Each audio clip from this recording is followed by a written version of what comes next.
I think it's been hugely successful. I really, really do. Um, King Charles, who would have believed it? So many people thought, he couldn't be king, and he just has transitioned so well, so seamless. They're both amazing talkers, and I just feel that there's a great future with trade and things like that. I think it's just been amazing. Were so happy to see them. I think actually in France they were far more euphoric than here in the UK. It was lovely to see.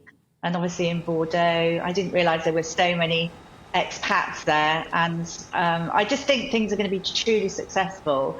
I just love the way that they can communicate so well with absolutely everybody. And of course, he gave his speech in French, which was great. It's interesting, Helen, isn't it? Because France is a republic, famously, but you say there that they were euphoric to see our royal family. So it's something that perhaps sometimes we have our tensions with the French, but perhaps our royal family is something that brings us closer. What do you say? I would say yes. I think really the French have always loved our royal family. And this is going back years. I have to say, each time King Charles and now Queen Camilla go to France, I always think, oh goodness, how's it going to go? Because they are such royalists, a big proportion of them, that they used to, they love Princess Diana. So there was always a slight edge with Camilla. But this visit proves that people have moved on, and they're really happy to see Charles and Camilla, and Princess Diana obviously is something of the past.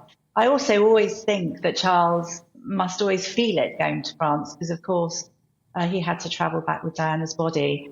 But there's so many people wanting to, be part of our royal family, really. So it is a surprise, but it's there, and it's there.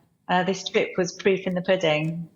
Yeah, it has been lovely to see, but it's also been interesting, Helen, hasn't it, to almost sort of compare and contrast in a way, because obviously things being done in a way that certainly that Queen Elizabeth did it in her own way. She had her own style and was perhaps a little bit more aloof in how she would deal with things and how she was approached.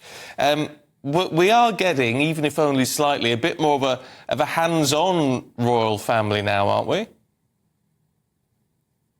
Definitely, definitely. And I think King Charles, the way he talks with everybody, he has something special to say to everybody, makes everyone feel very special. And that hands-on approach definitely works, and it's the way forward for our royal family.